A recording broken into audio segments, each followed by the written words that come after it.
Compression is one of the most important tools when it comes to mixing. However, so many people incorrectly use this tool. And when you use compression the wrong way, you can actually ruin your tracks or create a ton more work for yourself. So inside of this video, I'm going to walk you through 3 of the top compression mistakes that I see people making inside of their mixes. Hey, I'm Mike Indovina of MasterYourMix.com, and before we get into the rest of this video, make sure to subscribe to this channel if you want to learn more about how to create professional results from your home studio. That's what this channel is all about, giving you the tips that you need so that you can create great recordings from home and share it with the world. So let's get into the top 3 mistakes that I see many engineers make when it comes to using compression in their mixes. Mistake number 1 is using plugin presets.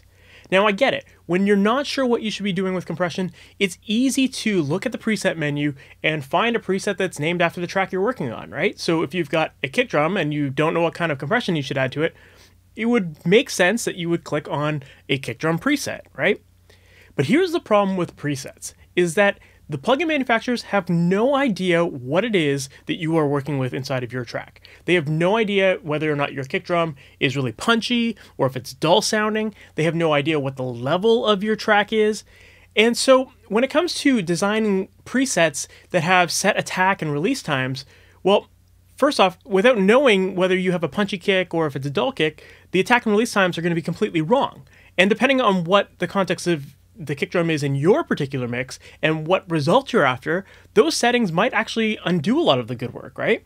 You might want a kick drum that sounds really punchy and that has a lot of attack to it. But if you've got a quick attack time on your compressor, well, it's going to trim off that initial punch of the beater hitting the kick drum. So it's going to actually destroy your track, and that's going to make you work a lot harder, or it's going to just make your track sound really dull. So that's one area of presets that plugin manufacturers can definitely get wrong. So that's one reason why I don't like presets. The other reason is because plugin manufacturers don't know the levels of the tracks that you're working with. So when it comes to setting a threshold with your compressor, well, depending on how much compression you need to get the desired result for your song, the threshold that's in the preset might be completely wrong. It might squash your mix. It might actually not give enough compression. You know, you have to definitely apply your own threshold to get the result that you're after. And plugin manufacturers can't predict the levels that you're working with. And the last area that you can go wrong with when it comes to compression presets is makeup gain. Because manufacturers don't understand the levels that you're working with and they're just predicting what you're working with, the makeup gain structure might actually be completely wrong. They might actually add a lot of makeup gain, which is just going to make your tracks louder, and that can fool a lot of people into thinking that compression is making things sound better. But really, if you're just focusing on things being louder, you might be negating the fact that the attack and release settings are wrong and it's trimming the transient nature of the sound, or it might actually be making things quieter. So, you know, this is another area where plugin manufacturers just have no idea what you're working with. So to just use a preset and not have to tweak it and not fully understand what you're doing with the compressor, that's one area that you can go really wrong. And the last thing you want is to just turn everything louder in your mix because it sounds better. But in reality, you're actually destroying your track because of the wrong attack and release settings.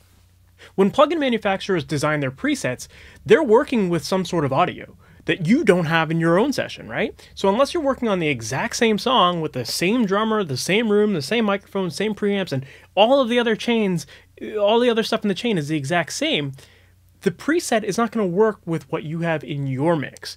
You're going to have different mics, you're going to have different equipment, your level's going to be different, and that can drastically impact the sound that that preset makes for your specific mix. Compression mistake number 2 that I see a lot of people making is that they pick the wrong type of compressor. Now, I'm not talking about different models of compressors. I'm not talking about like an 1176 versus an LA2A versus a Shadow Hills compressor or a DBX 160 or any of that stuff. What I'm actually talking about is the types of compressors. So FET compressors, VCA, optical, or tube compressors. All compressors fall into one of those 4 categories. And each of those 4 categories is designed differently, and because of that, they react differently to incoming audio signals. So it's really important to understand the differences in the compressor types because it allows you to choose the right one for the job that you're trying to accomplish. So for example, with optical compressors, they generally have a slower attack time. So if you're working with a really transient source, such as a drum track, for example, and you've got a lot of attack and instead you want to actually tame that a little bit, well, using a optical compressor that has a slow attack time isn't going to allow you to tame that transient because it's going to be too slow to react to the signal that you've got. Versus if you were to use something like an FET compressor or a VCA compressor, those generally react a little bit quicker to incoming audio. So you can really get a lot more control with a FET compressor or a VCA, but an optical compressor is not going to give you the flexibility that you need. So this is just one example of where choosing the wrong type of compressor can actually create more work for yourself or actually just not get the job done at all. And in addition to that, different types of compressors can impart a different character to your sound. So FET compressors, for example, generally have a little bit more harmonic content and grit that they can add to your tracks. But if you have a really clean mix, sometimes having that extra grit and aggression to your tracks isn't the sound that you want.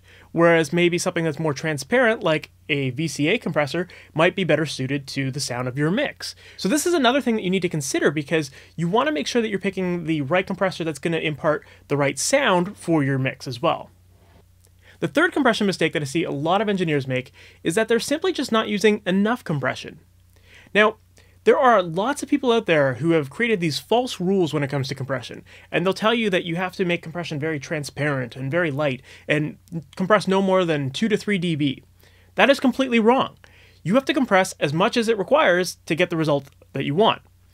Now, sometimes having 2 to 3 dB is all you need. If all you're trying to do is just control the dynamics a little bit more, well then sure, maybe that works well.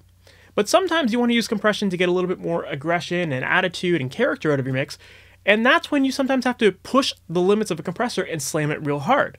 This is a very effective trick when it comes to compressing vocals. When you slam them really hard, you get a little bit more attitude out of a singer. Especially for a rock song, you get a little bit more of like the growl in someone's voice. You hear more of their breaths, and that creates more intensity in their voice. And sometimes that's what you need. Sometimes you want that really angry, loud, intense sound. So having a lot of compression can actually get you that result.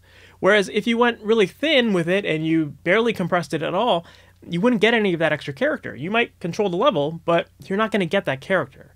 So it's really important that you understand that when it comes to compression, there are no rules in terms of what the right amount of gain reduction is. You have to dial it in according to what's going to get you the best result for your specific song.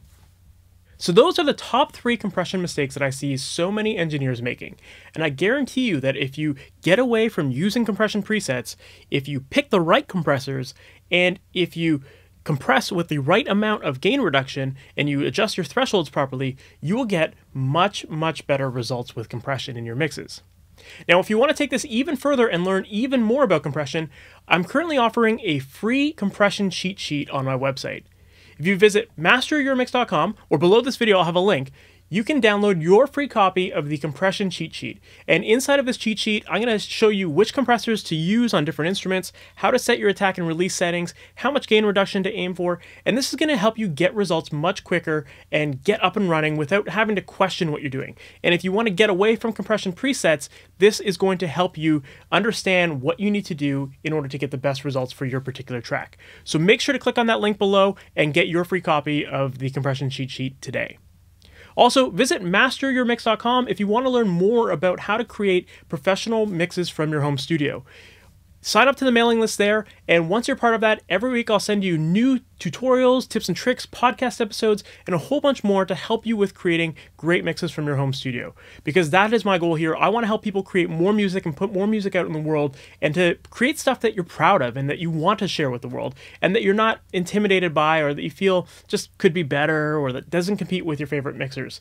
Instead, I want to show you how to get the results that you're after. So make sure to visit MasterYourMix.com and subscribe to this YouTube channel as well. That way you can get up to date on all new videos that are released. That's it for this video today. We'll talk to you in the next one. Take care, guys.